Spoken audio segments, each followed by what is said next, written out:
Close to the shores of Africa, a necklace of small green islands floating in warm seas. They're called the Canary Islands, and they're one of the world's favorite tourist destinations. On March the 27th, 1977, two giant aircraft are heading there. The 650 passengers think they're on their way to paradise. They're on the road to hell. KLM 48. Their planes are diverted to a small airport on the island of Tenerife. As the day goes by, it becomes more and more choked with planes, and a thick fog sets in. Tension mounts. Passengers and crew are impatient to get to their final destination. We're going. Adam 1736, report runway cleared. Okay, we'll report when we're clear. To clear then. What do you say? Is it to clear the Pan Am? Oh, yes.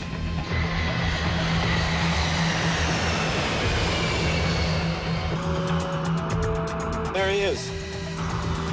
God damn, that son of a bitch is coming straight at us!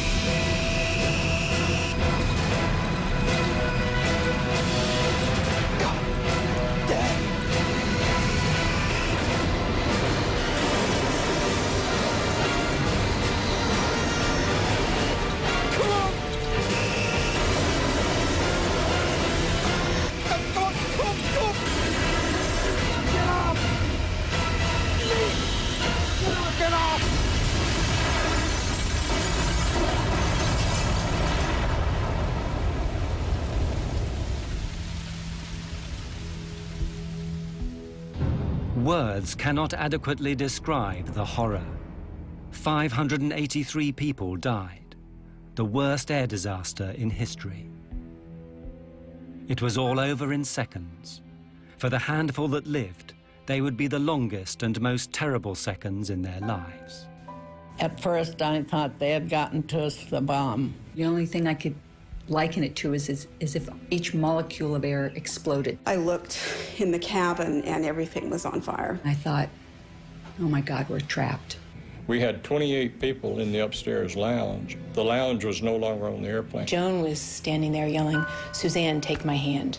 The engines were starting to disintegrate. I lost Joan's hand very quickly. I had put my hands over my face and said, "Lord, today I'll see you." It was a survival mode that kicked in, and it was just get out of that airplane. I said, I will jump and try and break your fall.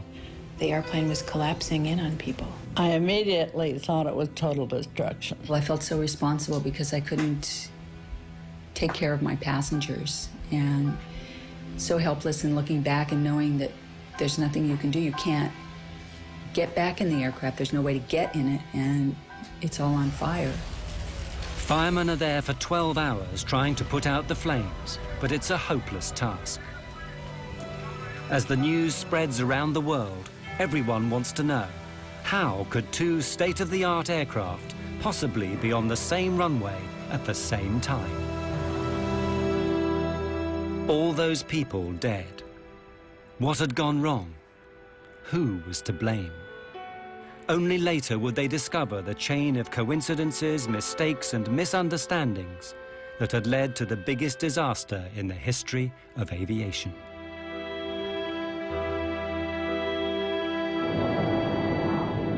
The story begins at midday on the 27th of March. Pan Am Flight 1736 is nearing the Canary Islands. This has been a long, long flight. The plane left Los Angeles via New York the afternoon before. Now the passengers are tired, looking forward to journey's end in the Canaries' capital, Las Palmas. So, you guys been to the Canaries before? You guys ever visited the Canary Islands? Yep. I had a great time there. Golden beaches. Oh. Grilled fish. Midnight swims. I could do with that. But this is the first time I've been routed this way. Me too. It's gone quickly. Yeah. And this particular flight was one of the first ones that was what we named a fly cruise trip. Most of the passengers were retirees. Their destination was Las Palmas. Then they would board a cruise ship and do a 10-day cruise. and then come back, and then they would be picked up again and flown back to the United States. What no one has told the passengers is the Canary Islands have their own local brand of terrorists. They're determined to get independence from Spain, which actually owns the Canary Islands.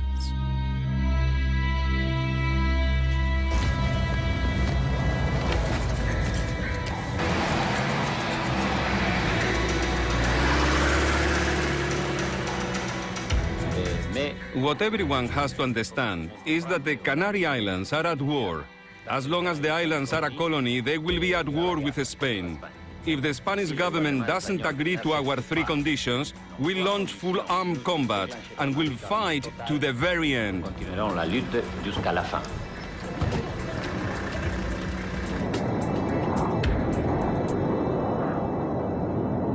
Six hours out of New York? I could do it again. Doesn't time fly when you're having fun? On board the Pan Am plane are 380 passengers, with 11 flight attendants to look after them.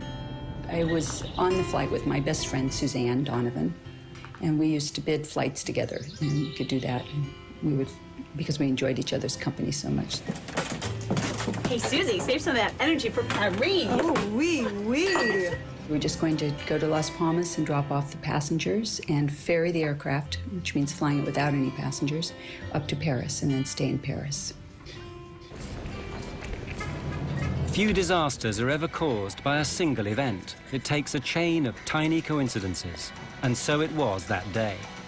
Everything is going fine. But at that moment, the terrorists decide to act.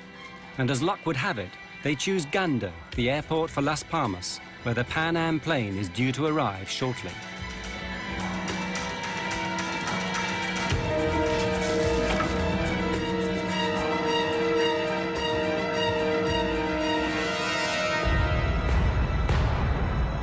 Just ahead of the Pan Am is another jumbo jet from the Dutch airline KLM. It too is heading for Gando Airport with 234 Dutch holidaymakers. The captain of the Dutch plane is Jacob van Zanten. He's KLM's star pilot. It's his face that appears in adverts all over the world. Van Zanten is so senior, he hardly flies anymore.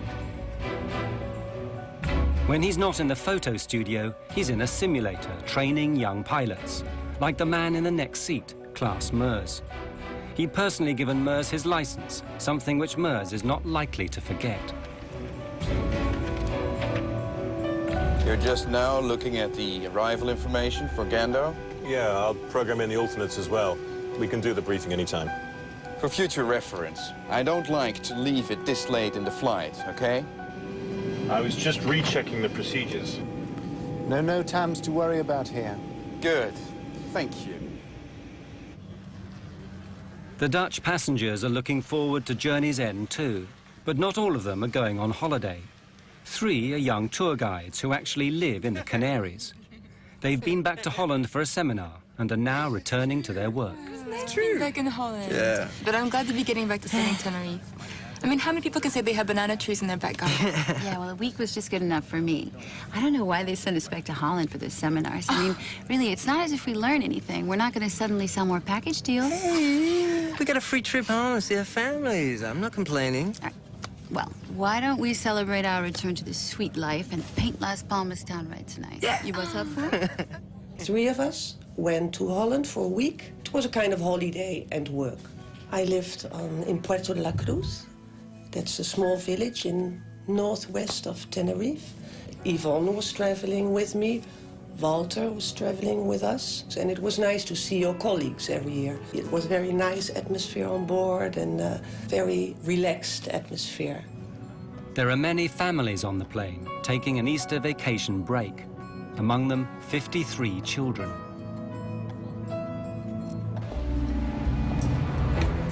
There are 2 bombs in the terminal.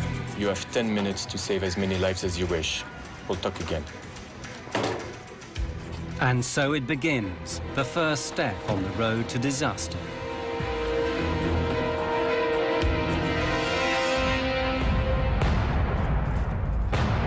On the Pan Am plane, they know nothing of this.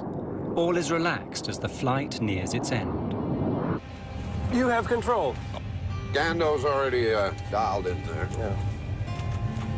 Crew, Gando, Las Palmas Airport in 45 minutes. Ah, sí. Gando, Las Palmas Aeropuerto. Hombre. Ah, hand me the arrival info, would you? For the passengers, a welcome sight. The flight attendants beginning to tidy up in preparation for landing.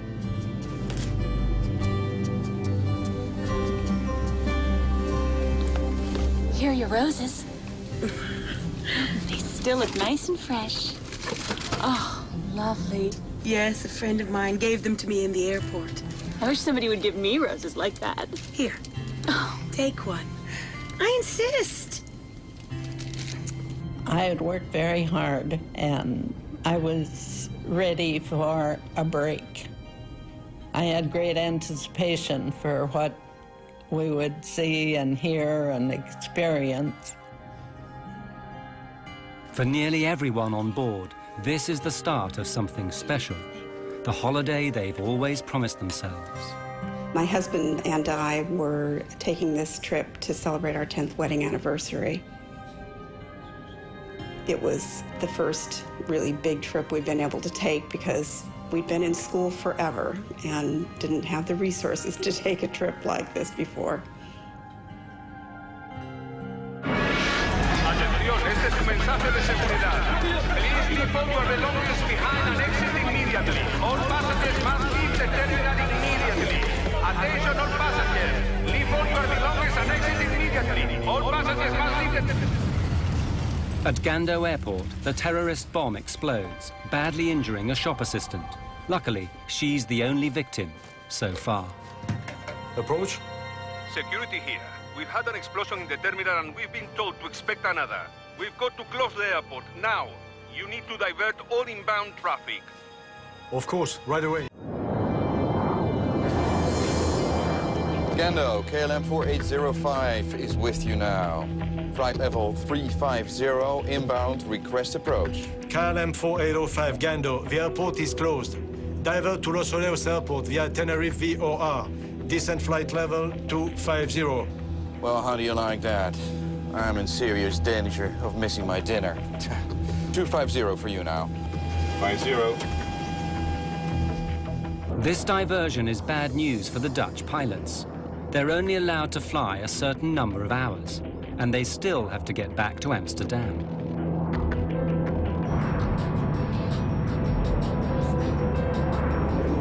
Gando, Pan Am 1736, good afternoon. We're on flight level 370, 120 miles west, inbound, approach. Pan Am 1736 Gando, the airport is closed.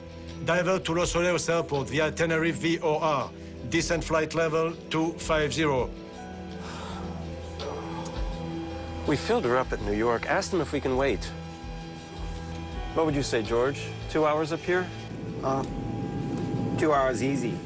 Gando, 1736 requests a hold over Las Palmas. We have enough fuel to wait about 2 hours. Negative, sir. I say again, the airport is closed. We had an explosion in the terminal. There's already a long line of aircraft in front of you. Expect holes at Los Olivos. Contact Canaries approach now on 118.5. Oh, that's just great. I think they just had so much traffic to deal with, they didn't have time to even consider giving an airplane clearance to hold or whatever. So that's what I assumed, that they had made up their mind, that they were just diverting everyone to Tenerife. So now both jumbo jets, along with many other aircraft, find themselves heading for Los Rodeos Airport on the island of Tenerife, half an hour away. It turns out to be a regional airport, more used to dealing with light aircraft than Boeing 747s. It has only one runway and about as much parking space as the average supermarket. But it's the only airport within striking distance.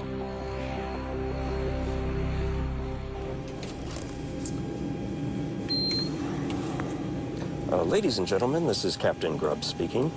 We've just been told by air traffic control to land at Tenerife, which is about a half-hour flying time from Las Palmas. Apparently, there are some difficulties in the airport. We're working the radios up here to see if there's a way that we can get you over to Las Palmas just as soon as we can, on the ground. I'll let you know when we have some more information on that. Thank you for your patience. When they made the announcement that we were not going to be able to land right then at Las Palmas, mostly I was frustrated because it had been a really long trip, and I was tired, and time changes and this and that. So I guess I would say the chief feeling was frustration and sadness that we couldn't immediately disembark and get on a boat. People were not happy about this because it was not a good omen, you know. It was not a good omen having this take place. For the air traffic controllers at Los Rodeos, it's not good news either. It's Sunday, and they're short-staffed. In the tower, there are only the two of them. Enough on a normal day, but today there threatens to be as much traffic as a motorway on a bank holiday Monday. They're already thinking, what do they want? The next 4 planes already and 2 747s on the way. So what have we got? Pan Am 747, KLM 747. KLM 4805, you are number 3 behind the 737. Report outer marker. 4805, follow the 737, report outer marker. My God, I've seen postage stamps bigger than this place. God, we're gonna get boxed in here. God damn it. Anyone care to hear about the landing checklist? Klaas, you're flying. You've got to call the landing checklist. Landing checklist, please. Auto brake? On medium, you never know. Runway is short, and on top of it might be slippery. Be careful. Lima Tango 107, you are clear to descend to flight level 80, holding pattern. At Los Rodeos, planes are pouring in one after the other. Sunjet 282, switch to ground now on 118.7. Sunjet 282, switching to 118.7. Good day. God damn it. Of all the days this has to happen. Just when Spain is going to teach Hungary a lesson in football. I don't know. For sure it's bad timing. How are we supposed to get all these planes down?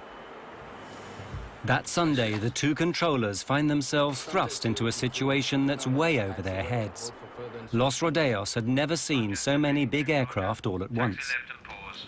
Contact standby for taxi clearance. Sunjet will take your place. You can begin your taxi just after it passes behind you. Brake, Spantax, hold on. Hey, say, where are you going to put the KLM? Next to the breathing 737. No choice. Still waiting for the Pan Am 747.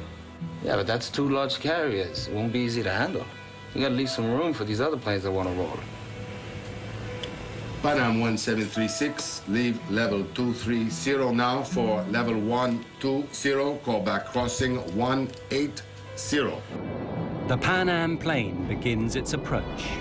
1736 cleared to flight level 120, report crossing 180.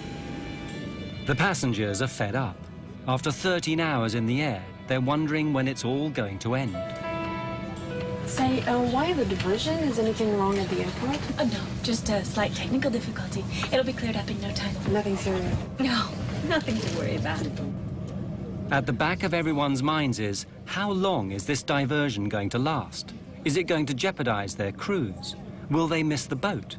Their tour guide reassures them. Hello, everyone. This is Beau Moss speaking.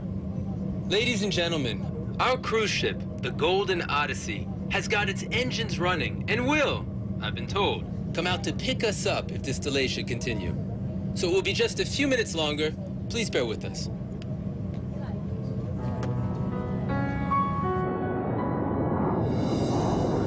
Auto brake selector on medium? We did the landing checklist. Auto brakes, medium. KLM 4805, clear to land runway 30. Roger, 4805, clear to land 30.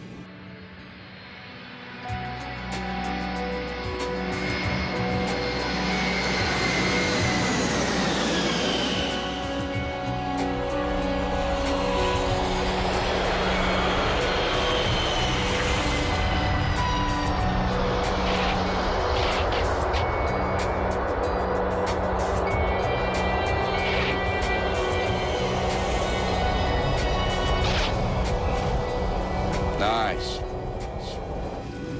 Clever kiss landing. Nice and smooth. Grandma didn't spill her tea. Next time, just get the plane stopped.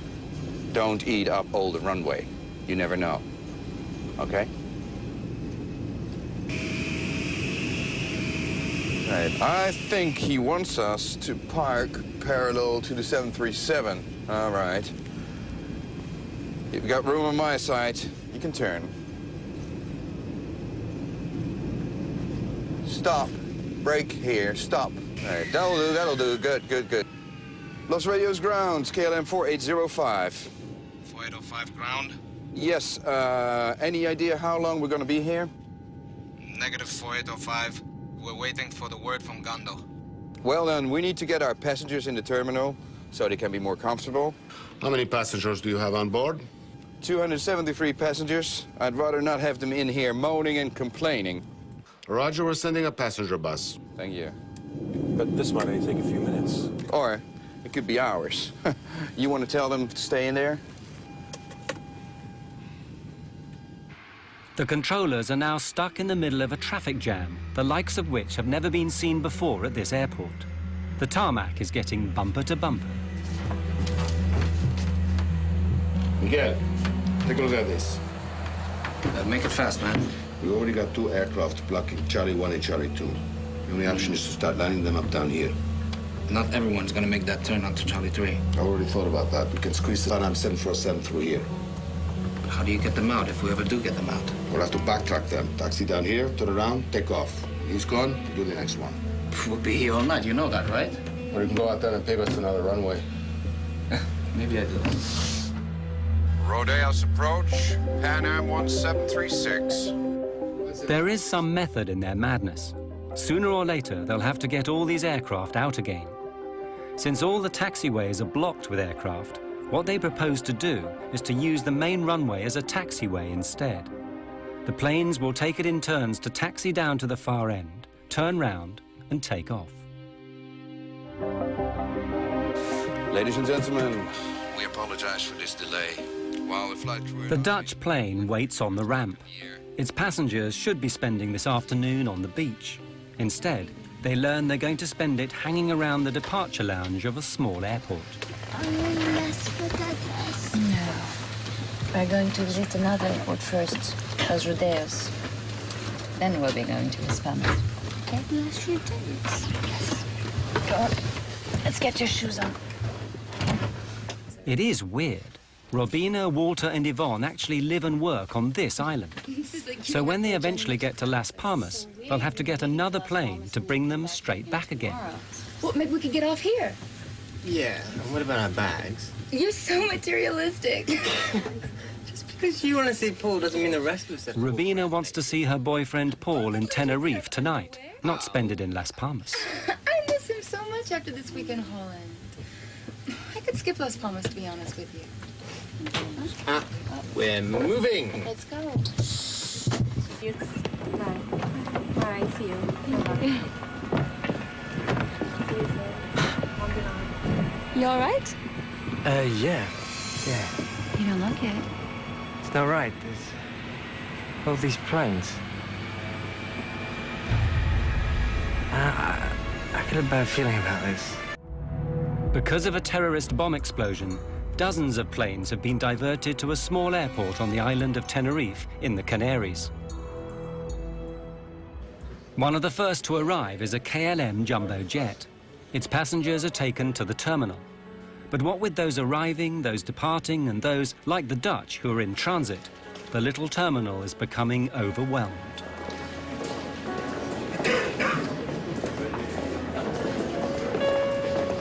Pan Am 1736, short final for 30. Pan Am 1736, clear to land, 30. And now the Pan Am is arriving, just to make matters worse.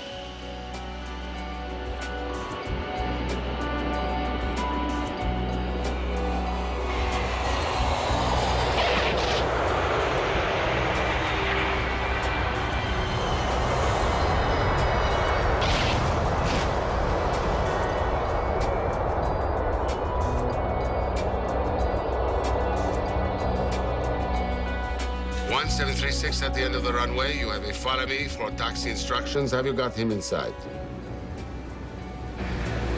Affirmative, sir. 1736, you will be just behind 3 other planes. Have you got them inside? Looks a bit tight in there. 1736, be careful of your jet blast. When you turn, there's a plane just next to you. The ground situation was a traffic jam, because when we landed there, the ramp was so crowded with other airplanes, and we were directed to taxi down to the end of the ramp area and park behind 3 other airplanes. And basically that's all we saw, and we didn't know when the airport at Las Palmas was going to open, so we really didn't leave the airplane area, let's say. By this time, the terminal is so full, there's no room for the Pan Am passengers.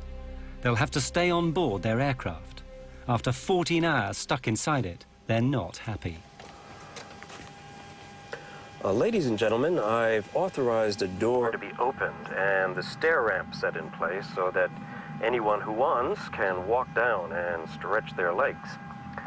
Unfortunately, due to the number of other airliners here now, we cannot get near the terminal.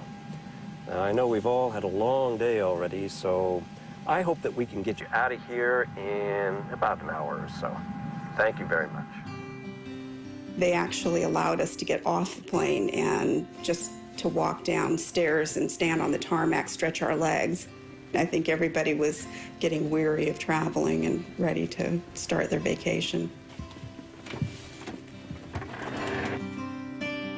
They opened the doors to give us air and we could look out. It was cloudy and overcast. It kept darkening down and was not nice, like we had hoped it would be.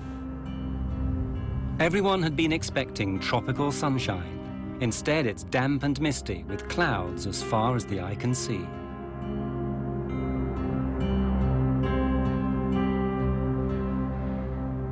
I'm worried we're going to get caught by this fog.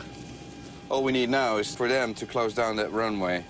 Yeah, we need them to get a move on, or else we'll be spending the night here, and then hello duty time limits. Any idea of how much longer we've got before we need to get another crew down to take over? Yeah, well, it says here that the company time limits are 10 hours of flight and an amplitude of 13 hours, and that's with 1 stopover. But if there are 2, it goes down to 9 and 11. But we're allowed to ask for derogation. Jesus Christ, who writes this stuff here? I'm going to back time from when we have to be back at Schiphol to stay legal, right? What happens if we go over the civil and company time limits? Well, you get hung out to dry. You lose your license, your career, everything.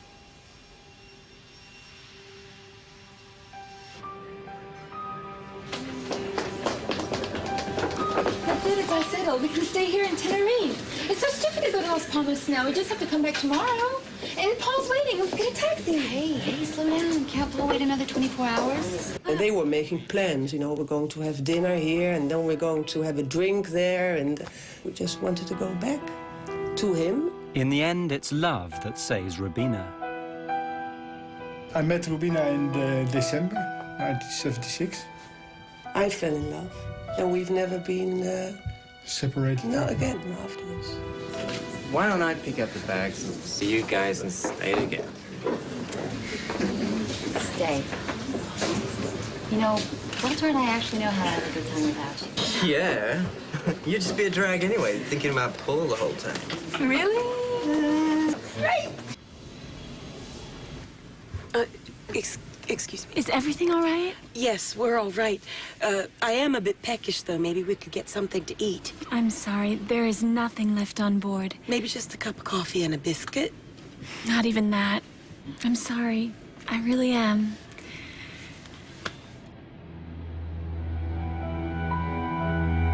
That was a long 4 hours without coffee or pop or anything. We had no food to serve. We had only the one meal that had been boarded in New York. We'd already served that before landing. And that was really all we had to serve. In the tower, the two controllers are also getting fed up.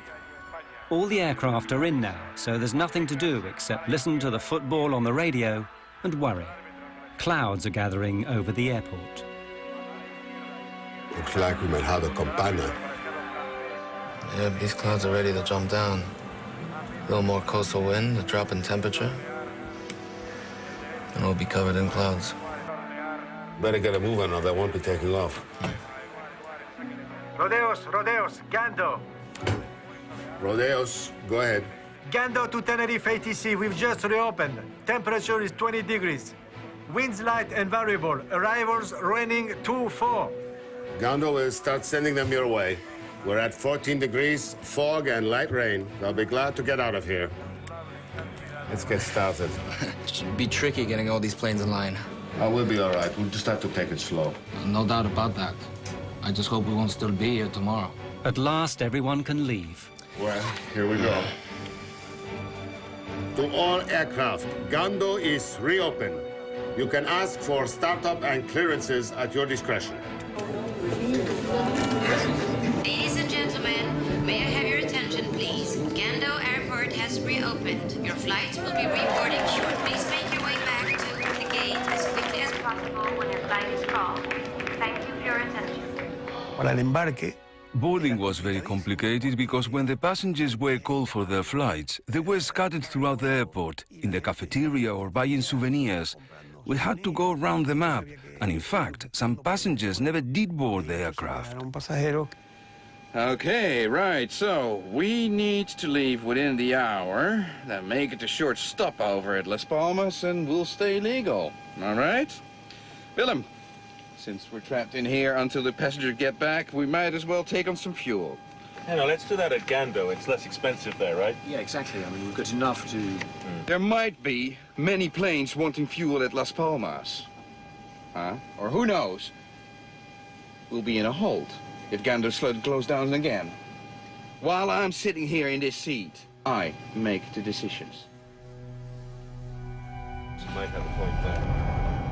Refueling before they take off will affect everything that happens from now on. Ramp KLM 4805 requesting refueling.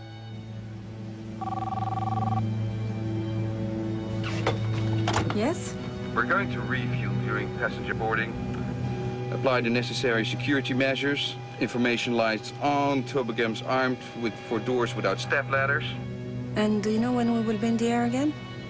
My crew is starting to wonder about their shift time. Tell them whatever they like. I'm trying to save us some time here, okay? Certainly, Captain.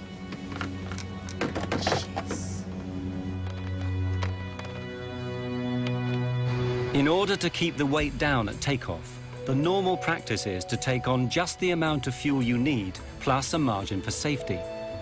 But the Dutch captain takes on 55 tons, enough to get him not just to Las Palmas, but all the way back to Amsterdam. That decision will have unexpected consequences for everyone. KLM 4805, passengers continuing to Las Palmas, Canal Port. Inside the terminal, all the passengers are called to rejoin their flights, but 2 Dutch children are missing.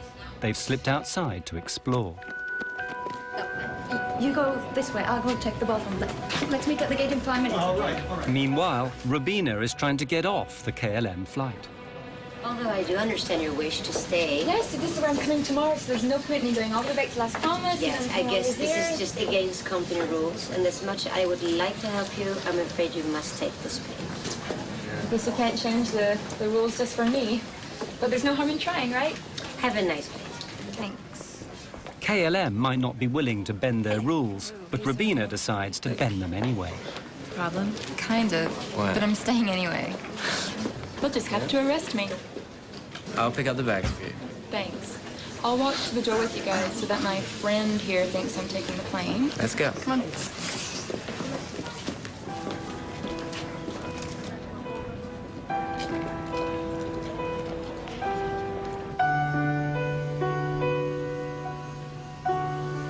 Well, they wanted me to go with them. And they really tried to persuade me, and I tried to persuade them to stay. You know. And, yeah, but that's how it goes. Fortune had smiled upon Robina van Lanschot. Of the 234 passengers on her flight, she would be the only one left alive.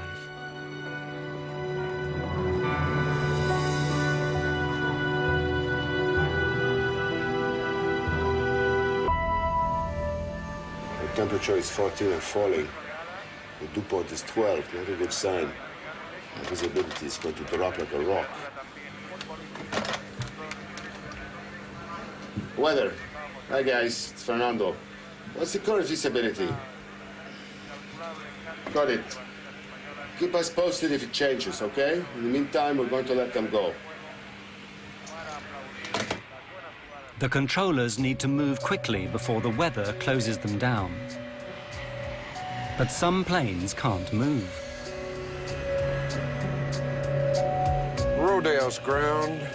Pan Am 1736 request clearance. Las Palmas latest weather and taxi instructions. 1736, there's a delay for you. The KLM in front of you is refueling. Oh, come on, let's try to get around him. There's going to be a revolt back there if we don't get moving soon. Ground, we'll try to sneak past him here. The Pan Am captain does his best. He starts his engines and tries to squeeze past. But a 747 is nearly 200 feet long. It's not built for squeezing. Not enough room. George, why don't we get a breath of fresh air and take a look? The engineer and I went out underneath the right wing and basically stepped off the distance between our wingtip and the KLM 747's wingtip, and we were 12 feet short of being able to taxi easily around the airplane.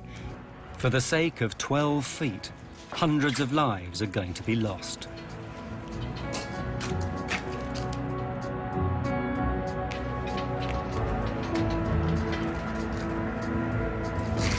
Did you notice that when we were coming in? The volcano, amazing, isn't it? Legend has it that the devil himself lives on Mount Teide. 12,000 feet, highest point in Spain. It's always in the clouds. So you must get socked in here all the time. Yeah, warm, moist air comes screaming across the Atlantic, hits this island, gets cooled down, and wham, you're in the soup. And the tourists start screaming. KLM 4805, this is Pan Am 1736. How's Anthony? We're stuck behind you guys. Have you got any ideas to what time you'll be rolling? 35 minutes, KLM out. He hung up. Oh. Nice man. We're stuck behind him, that's all he's got to say. What an ass. On the KLM, more frustration. That's the count. We're missing 4. It must be the family from row 33. All right. I'll let you tell the captain. I have prepared the cabin for takeoff. Gee, thanks. I know. Roberto, you have to find them. Please, hurry up. Please. Captain? Yes.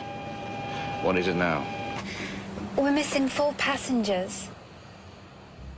We have 273 passengers back there who will be spending the night in here if we don't get moving. Now, unless you want to be locked in there with them, I suggest you get over to the terminal and drag them in here now!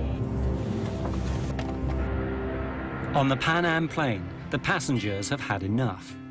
Most of them left home some 18 or 20 hours previously. They've been up all night, stuck in an airplane seat. They're tired, jet-lagged, and they understand less and less why all these other planes seem to be taking off, but not them.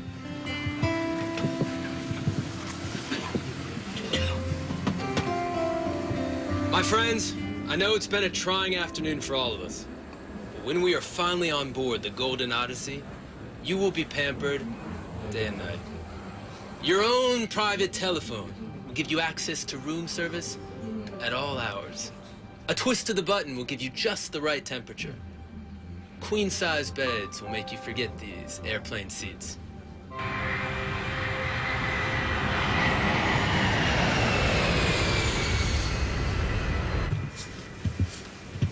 Miss, I can see the other planes are taking off. What's the holdup?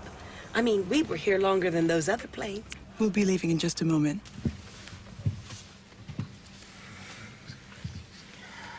Keep thinking of Paris, I guess.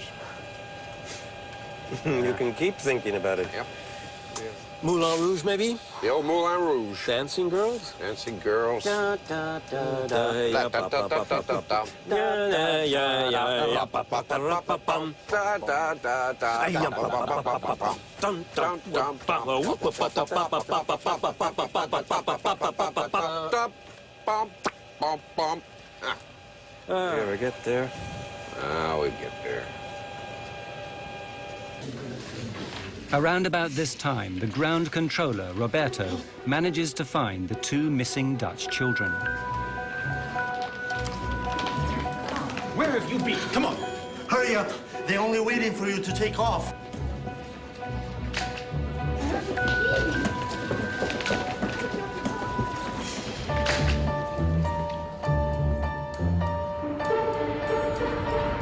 He takes them back to their plane, and as it happens, to their deaths.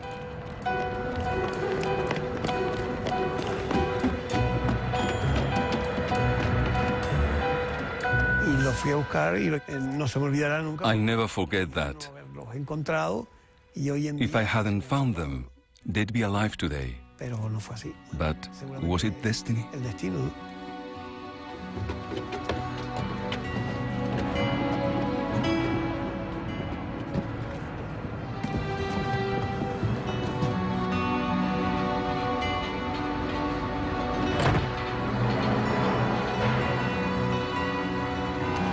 Station calling to start. Ground. KLM 4805 is ready for startup. 4805, clear to start. Checklist before startup. Plane free, blocks in place, doors shut and checked. Ready for startup in sequence 1, 2, 3, 4. Affirmative, ready on 1. The KLM pilots start their engines one by one and prepare to go back out onto the runway for takeoff. If the weather were good, there'd be no problem at all. But everything is changing rapidly, and for the worse.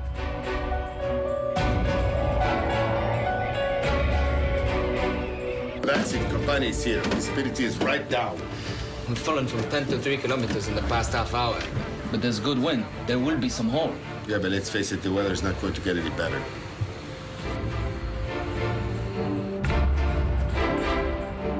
Approach 4805 requires backtrack on runway 12 for takeoff on 30.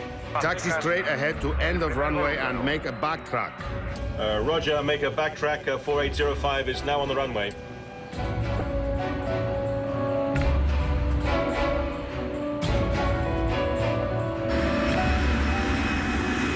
The KLM is now back on the runway. The Pan Am prepares to follow them a few hundred meters behind, through the fog, which is getting thicker by the minute.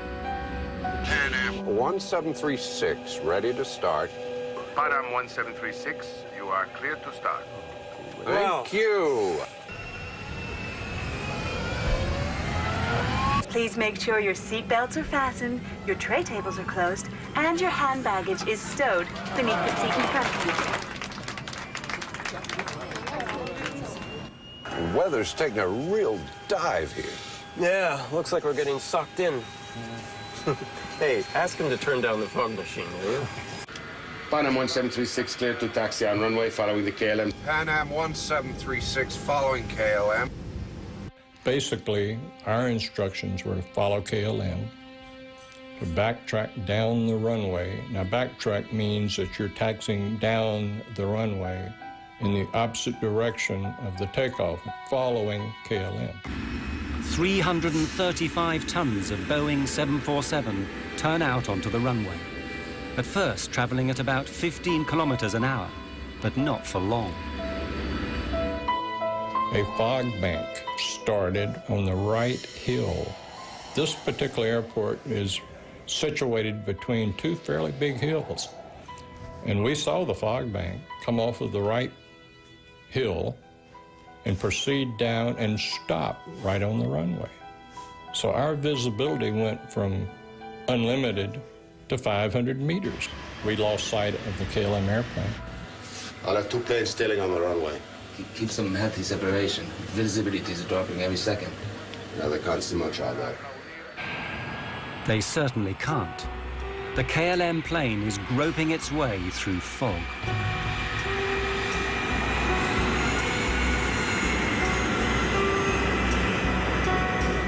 Can barely see the pavement. We're down to 50 knots ground speed, Scott. Taxi checklist. This is a nightmare. We'll never make the limits at this rate. And I really don't want to be spending the night at Las Palmas. I'll give headquarters a call. Taxi checklist. Please. EPR, ADI, safety compass. Compared and checked. Okay, we're massing 200 tons with 55 tons of fuel. The parameters are checked and verified by myself. Rolling checklist completed. The two aircraft are following each other on the same runway, but no one can see a thing. Everyone is nervous, especially the American pilots. They know that before long, the KLM will turn round and come back down the runway at full speed, taking off. They have to get off the runway, but where? Pan Am 1736. Pan Am 1736, approach. We were also instructed to taxi down the runway, is that correct? Affirmative. Taxi into the runway. And leave the runway third. Third to your left. Third to the left, okay. Third, he said? 3. Third. Third to your left. I thought he said leave the first. runway third to your left. Third to your left. Left turn. Look at it out there. I mean, this cloud just rolled right onto us. I don't think anybody has the minimums now. In a 747, the pilots are more than 10 meters off the ground. It's very difficult to see out. And it's built to fly, not to drive down a highway in thick fog, trying to find an exit. Tell me what you think, George. No. We've got centerline markings only. We need 800 meters visibility if we don't have the lights. Anytime you get a low visibility, such as that, on the back of the approach plates, you have the runway information. It gives you the minimum visibility you must have to be able to take off. We turned our charts over, and it said RVR, minimum 700 meters visibility. So we assumed that with that, he'd just given us 500 meters. We couldn't take off.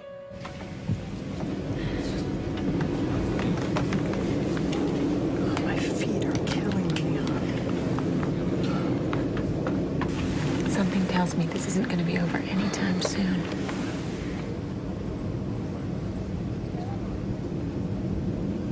KLM 4805, how many taxiway did you pass? I think we just passed Charlie 4 right now. Okay, at the end of the runway, make 180 and report. Report for ATC clearance. Okay, sir. Tell me, is centerline lighting available for 4805? I don't think so. Stand by, I will check. The Pan Am is still traveling along the runway behind them, but very slowly now, because the pilots are confused. They thought they might have misheard the controller. Did he say the third exit, or was it the first? The first one was a 90-degree turn. Yeah, okay.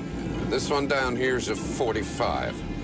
It must be the third. But this third exit seems to be an impossible turn for a 747. There must be some mistake. The logical exit is the next one, Charlie 4. It's only a 45-degree angle and leads to where they want to go. I'll ask them again. Would you confirm that you want Pan Am 1736 to turn left at the third intersection? The third one, sir. 1, 2, 3. Third one. 1, 2. Good, well, that's what we need, right? The third one. Uno, dos, tres. Right. 1736, report runway clear. Pan Am 1736. We couldn't see any taxiways. We couldn't see barely the center line of the runway we were taxiing on, but we knew that the 45-degree angle to the left was the taxiway we were supposed to take.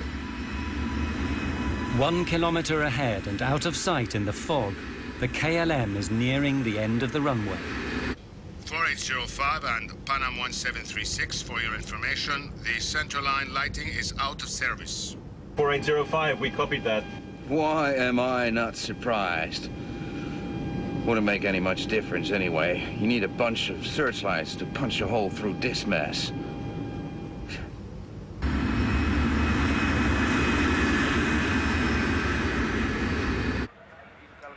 Back in the control tower, things are becoming stressful too. For several minutes, they've been unable to see either of these two big jumbo jets on the runway. They don't have ground radar like a big airport. To all intents and purposes, they're working blind.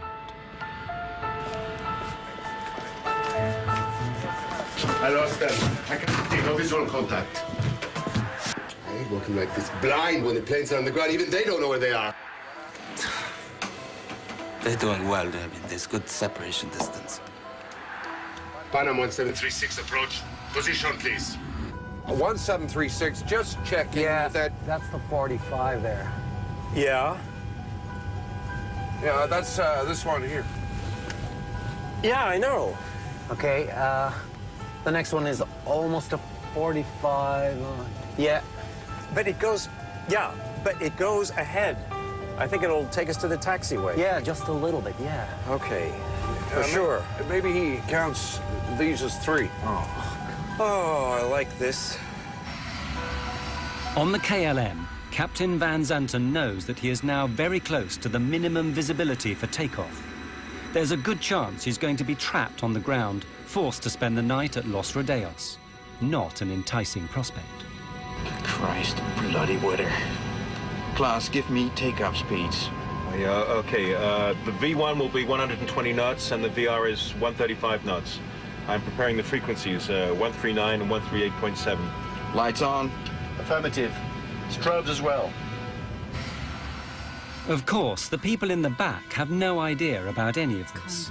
The way that everything is clicking into place. That's it. Just one last hop and we'll be there, okay? Goody. Is it gonna be a long holiday? Just like last year. The only thing which might alert them is the fact that the view from their windows is now down to just a few dozen meters. Where's the wing gone? It's hidden by the fog. What? A frog? A big green frog? Don't be silly, just calm down.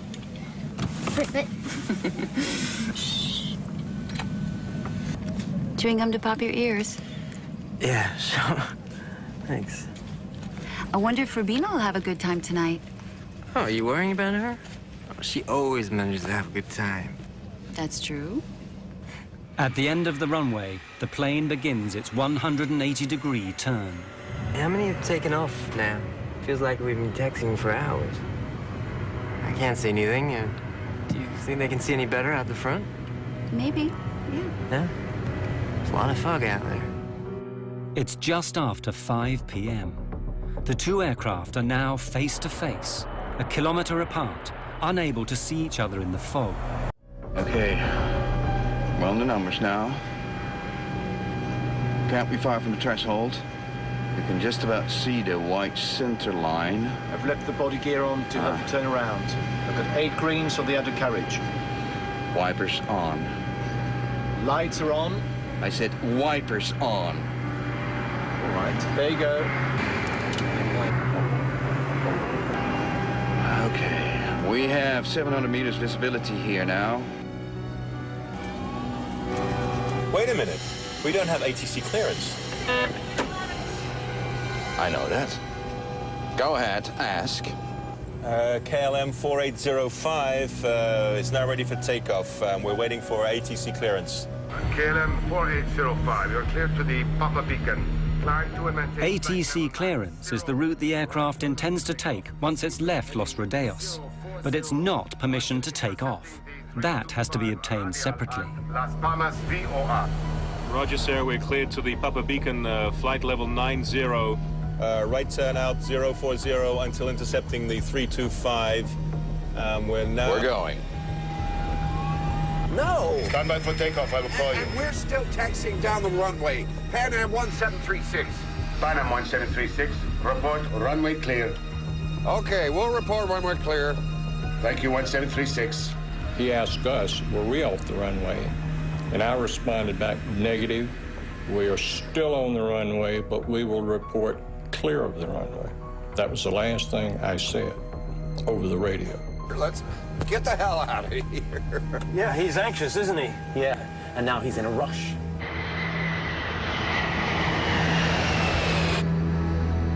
We were only taxiing at 3 miles an hour. Nothing in my mind would have even given me the thought that he was taking off.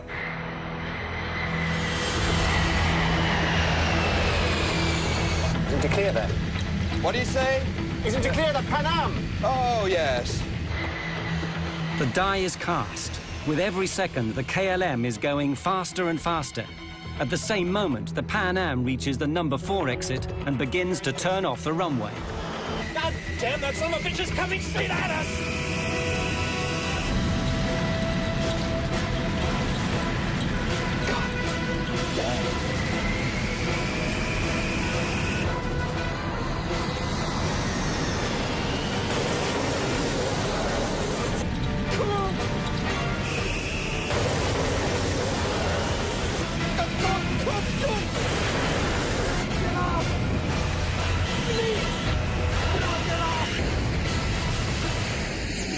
When he hit us, I didn't think he'd done us that much damage because the airplane very quickly shuddered. The first thing was this huge, loud noise, and the only thing I could liken it to is if each molecule of air exploded. That's the way I thought of it afterwards. It just was so loud. At first, I thought they had gotten to us the bomb, and it came up and slammed down. The lights went out, and flames came through.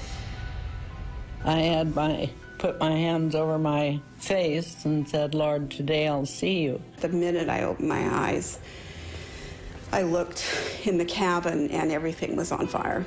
All the windows were going in the cockpit. I looked out to the right wing was on fire. I looked back to the left.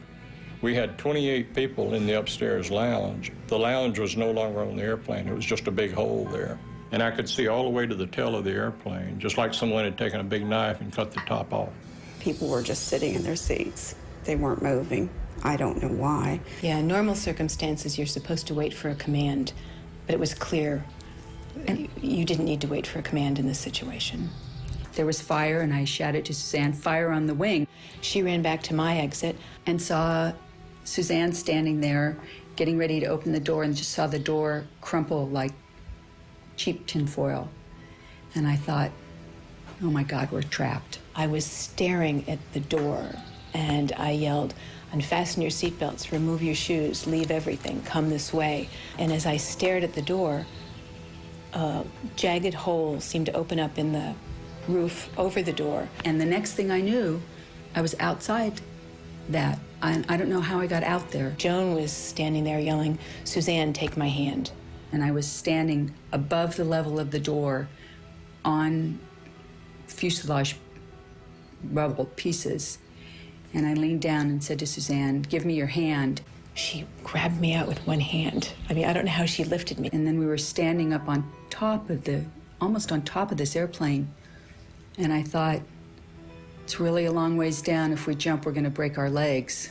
We were on debris. It was like ice flows, big chunks of fuselage kind of moving all around. The engines were starting to disintegrate already. We could hear them disintegrating and throwing metal. I lost Joan's hand very quickly, so I jumped. And it seemed like the leap from a second-story building. The captain, he elected to jump down in the first-class section of the airplane. And when he hit the first-class floor, the floor collapsed and he fell on down into the cargo area. It was so hot that the oxygen bottles exploded and burned him very badly, as a matter of fact. It was a survival mode that kicked in, and it was just get out of that airplane. I didn't stop to think about how it happened. I went to where the door would have been, and I left my wife seated. And then it came to me, what am I doing? Where's my wife? So I turned around, and she was coming, and I said, I will jump and try and break your fall. My husband was sitting to my right, and I undid his seatbelt and kind of pushed him out of his seat to get him moving. And we headed for the door that was closest to us. And it was engulfed in flames, and there was no way to exit that way. I looked over, and at some point, someone had opened the other door, which was amazing to me. And I just yelled over here and headed toward the door on the other side, which was, again, the wing door.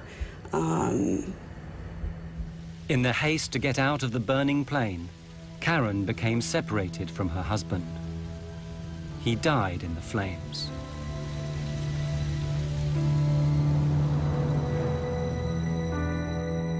I immediately thought it was total destruction. It never dawned on me that I would make it. But I thought, hey, you know, do something. Don't just sit there, do something. I just went over the seat backs, and I'm not that athletic really, but I went over 3 rows of seats. One man was sitting there looking like I need help, but I couldn't help him. When KLM hit us, all communication stopped. The tower called and couldn't get any response from either the KLM or ourselves. There was an airplane in the holding pattern right above Tenerife. Called the tower and said, I see smoke and wreckage on your runway. Rodeos approach Sterling 105. We're downwind from runway 30 and something's glowing on the field. Looks like a fire. Are you aware of any fire? Shit, this can't be true!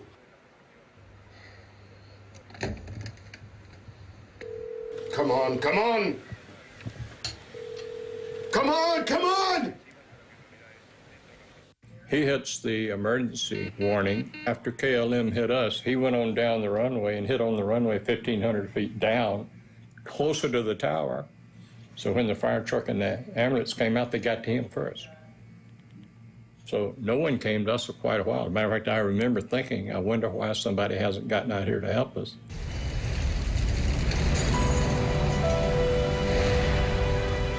It's complete bedlam. In the fog, the fire trucks don't know where to go. When they eventually find the Dutch plane, it's hopeless. Everyone's dead. And the whole time, they don't realize there's a second plane a short distance away, hidden in the mist, with people waiting to be saved. It's another 20 minutes before the Pan Am plane is discovered. Only 20% of the Pan Am passengers get out alive, and most of them are gathered on the left wing, which has somehow miraculously remained intact.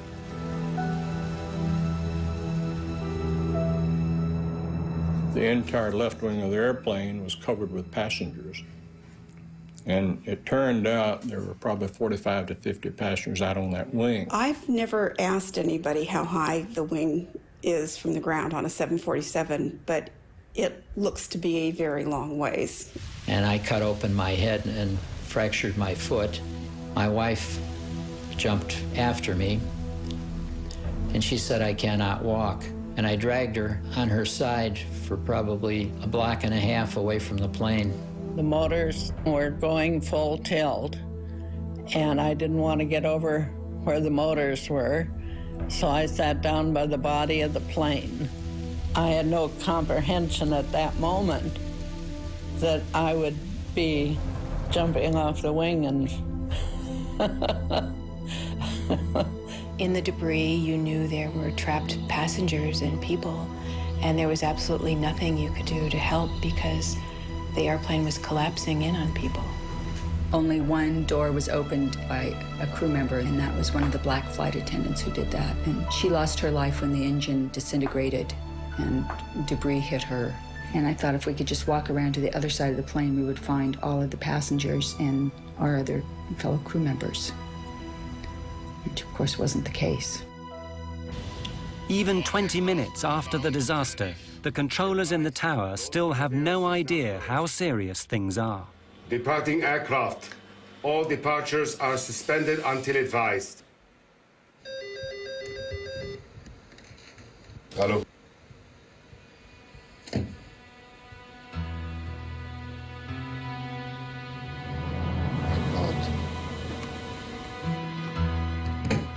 My God.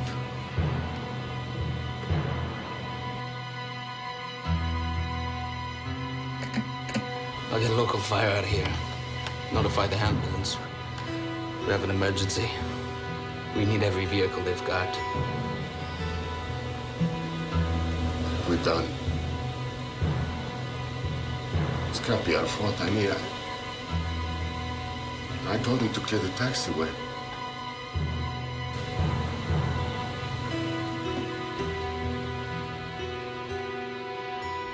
When I got out on the ground, I could hear people screaming and yelling and all.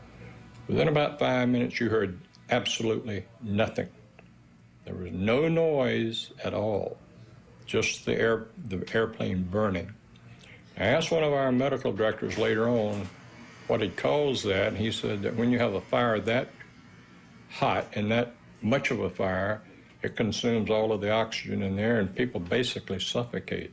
I felt so responsible because I couldn't take care of my passengers, and so helpless in looking back and knowing that there's nothing you can do. You can't get back in the aircraft. There's no way to get in it, and it's all on fire. Of the KLM plane, very little remains. It had continued flying for another 400 meters before slamming into the ground. The 55 tons of fuel it had taken on ensured that everyone on board died in the fiery explosion. It was personal vehicles, cars and trucks that seemed to come onto the grass and gather up people. About 75% of our surviving passengers got to the hospital in taxicabs. It was a wild, crazy ride as we were going to the hospital.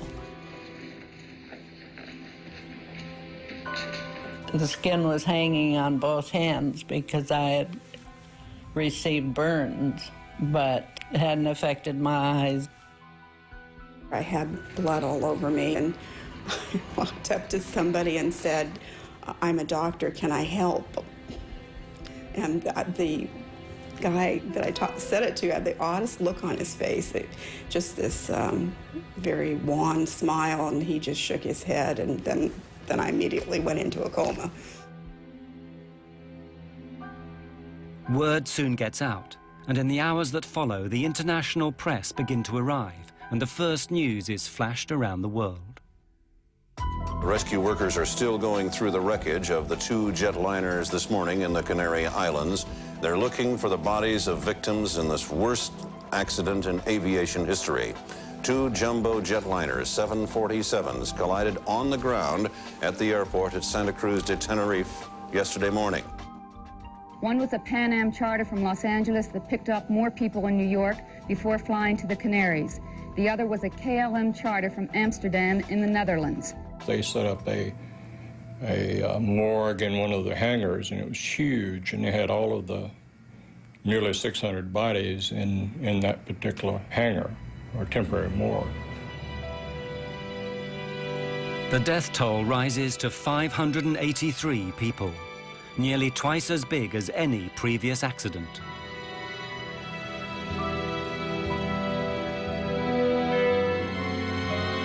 And then everyone begins asking the same questions. How and why could 2 state-of-the-art airliners smash into each other on the same runway?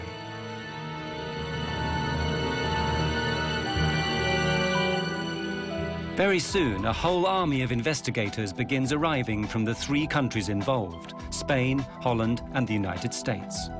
Under the rules that govern this sort of thing, they all have a right to be there, but that doesn't mean they're going to get along.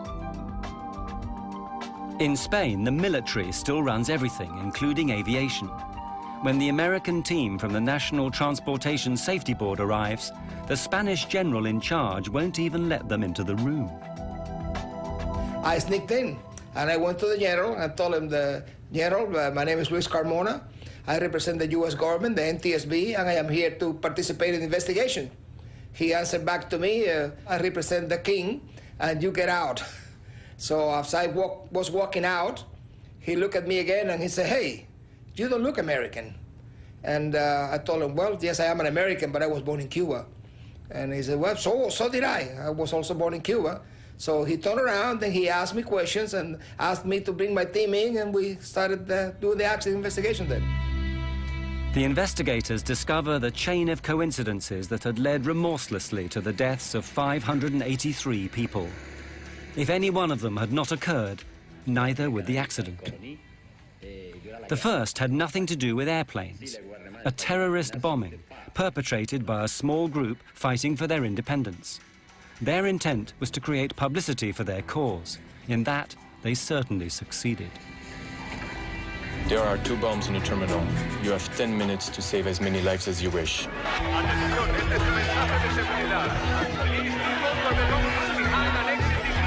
The airport is closed.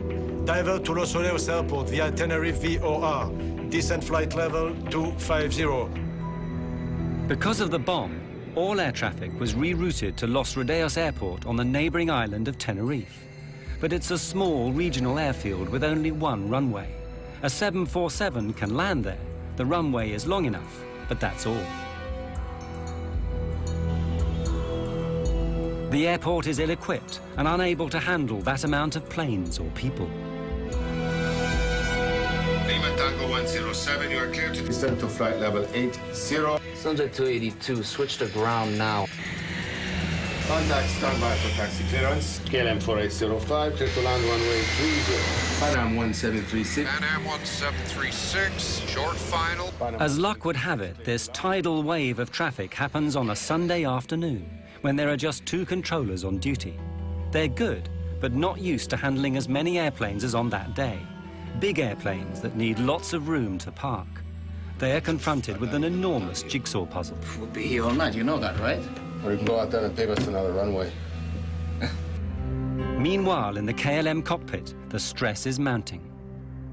Any idea of how much longer we've got before we need to get another crew down to take over? Yeah, well, KLM had recently introduced new company rules which handed out severe penalties for pilots who exceeded their flying hours. What happens if we go over the civil and company time limits? well, you get hung out to dry. You lose your license, your career, everything. The KLM plane has to get away before 5:30 that afternoon or abandon the flight. Hundreds of passengers would then have to be found hotels on this small island. A new crew would have to be flown in from Amsterdam. The expense would be enormous. Willem, since we're trapped in here until the passengers get back, we might as well take on some fuel. But that seemingly simple decision seals the fate of everyone aboard the KLM. Refueling not only delays him for half an hour and the Pan Am stuck behind him, it makes the KLM plane so heavy it'll be unable to lift off and clear the Pan Am plane on the runway. The half-hour delay has another effect. During that time, the weather changes abruptly. Los Rodeos is an unusual airport. It's on a plateau high in the hills. Los Rodeos Airport is at 2,000 feet elevation, and the normal clouds in the area, they stay about 2,000 feet. So when the wind blows the clouds over the airport, it closes the airport. The visibility goes to zero. And it goes on and off all the time. Unfortunately, for an airport that's constantly lost in fog, Los Rodeos is ill-equipped to deal with it. It has no ground radar so that controllers can see where the planes are. In fact, the facilities are downright primitive. When he was not, they had a person sitting in a building next to the runway, and he just took a visual measurement of the weather, and that's how the weather was checked. And that's about all. In the fog that day, Both aircraft are invisible to the controllers. I lost them. I can see no visual contact. There are no runway center lights working either. Visibility is on the borderline of what is safe. In fact, as far as the Pan Am crew is concerned, it's below the legal minimum, so no aircraft can take off. Look at it out there. I mean, this cloud just rolled right onto us. I don't think anybody has the minimums now. But the Dutch are working to a different set of rules. The scene is all set for a disaster. What will actually trigger it? The Dutch investigators thought they'd found the reasons. God damn it. Of all the days this has to happen. Just when Spain is going to teach Hungary a lesson in football. The controllers, they say, were listening to the football on the radio. Perhaps their minds weren't on the job. Furthermore, their bad English had confused the pilots. Taxi into the runway. And leave the runway third. Third to your left. Third to the left, okay. Third, he said? 3. Third. Third to your left. I thought he Leave said the runway first. third to your left. The third one, sir. 1, 2, 3. Third one. 1, 2. Good, well, that's what we need, right? The third one. Uno, dos, tres. We were listening to the controller talking to the other airplanes. We were listening to the controller giving the ATC clearances, the taxi clearances. And he spoke clear enough English for anyone, I think. So I'd have to say, no, I don't think the controller was involved at all. I don't think he had any fault at all in this accident. 1736, just checking that. That's the 45 there. But the Dutch haven't finished yet. Yeah, that's this one here. Yeah, I know. They make an even more controversial claim, one that provokes a blazing row, that the Pan Am plane had caused the accident by being on the runway when it shouldn't have been. They hadn't followed orders to turn off. Okay, sure. Maybe he counts these as 3. Oh, I like this. They were going to taxiway 4. He was instructed to go on 3, but he had to go 4 because taxiway number 4 was the one that had 45 degrees, and it was easy for the 747 to access it. We said, confirm which taxiway you want to take, and he says, the third on your left, 1, 2, 3, the third on your left. And here again, I still believe this. I think he had seen us go by the first one, and when he says count 3 more taxiways, the third, 1, 2, 3, we were doing exactly what we thought he meant for us to do, and I still think that's what he meant for us to do. It was the logical taxiway to take. Whether they should have taken the 3rd or 4th exit became largely irrelevant anyway, because it became clear that Captain Van Zanten had made one of the most elementary mistakes a pilot can make. He'd taken off without permission. We have 700 meters visibility here now. Wait a minute. We don't have ATC clearance. I know that. Go ahead, ask. KLM 4805 is now ready for takeoff. We're waiting for ATC clearance. KLM 4805, you're clear to the Papa Beacon. The KLM is given its ATC clearance, which is simply the route it must follow after takeoff. Now, it must wait for permission to take off. 325 radial at Las Palmas VOR. Roger, sir. We're cleared to the Papa Beacon, flight level 90. Right turn out 040 until intercepting the 325. We're going. But why didn't his crew stop him?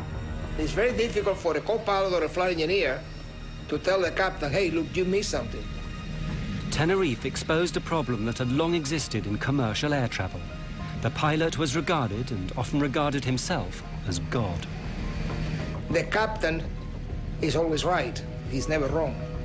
No junior officer was ever going to contradict the airline's top pilot, the man who'd given him his license. Panam 1736, report runway clear. Did you clear that? What do you say? Is it to clear the Panam? Oh, yes. Captain Van Zanten, highly stressed, knowing that he has to take off or abandon the flight. His crew, aware that he's done wrong but frightened to tell him. Disaster is now inevitable.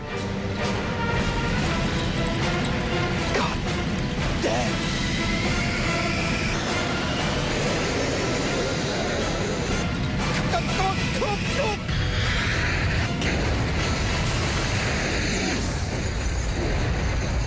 The official report is written by Spain. It blames the accident on Captain Van Zanten's decision to take off without permission. The Dutch refuse to accept it. They publish their own report, blaming language difficulties and the general confusion at Los Rodeos. What I learned from the Tenerife accident is that regardless of how well qualified, experienced, professional, and exact professional you are, okay, accidents, as long as human beings are involved, accidents can always take place. The insurers pay out a record sum, $2 billion in today's money. As for the survivors, the images of the 27th of March will always be with them. They've just learned to live with them, that's all. And whenever I have friends that travel, I tell them, make sure you know where your exit is, make sure you read all that stuff, know how to get out of the airplane. I mean, those are important things. I never had nightmares. I had only dreams about being helpless and being at an airport behind a big, thick window and watching an airplane take off and knowing that it was going to crash and wanting to shout out, but there's this big, thick glass window. You're just helpless, and that's what you feel, is this, because our responsibility is to take care of everyone, and that's what we want to do, and we couldn't do it. We couldn't save them. The loss of my husband had a tremendous impact on my life, on my son's lives, on my extended family's lives. It was huge. Then you can see how strange life is, you know, that things like that happen, that you get off and they go on, and perhaps if the plane left a minute later, it wouldn't have happened. I think it brought home to me how quickly you can leave this life and how everyone should enjoy life every and each day as much as you possibly can. Well, after the crash, I decided to start a family. I thought maybe I will stay home and have children. I thought, you know, my friends have died, and if I let myself sit in this little apartment, it's going to be as if I'm curled up and died, and that's not fair to them. I can honor them best by living a life, a full life, and not being afraid. I am blessed because I do not have any horror left over from the accident. I felt ashamed the first while. And a long time I thought, you know, I wish I died, because I felt very bad. I was scared for quite a while after the crash, but I knew if I flew with Joan, she would pull me out again. I had to quit the NTSB. I didn't retire. I felt so bad that I became ill. I had to go to a doctor and get some medication because I got sick. I went back to Tenerife, my wife and I had a driver take me out to the airport and show me the runway, and I looked at it all. I did it all over again. And then I went back and took the Golden Odyssey steamship from the Royal Cruise Line to sort of complete the situation which I had missed.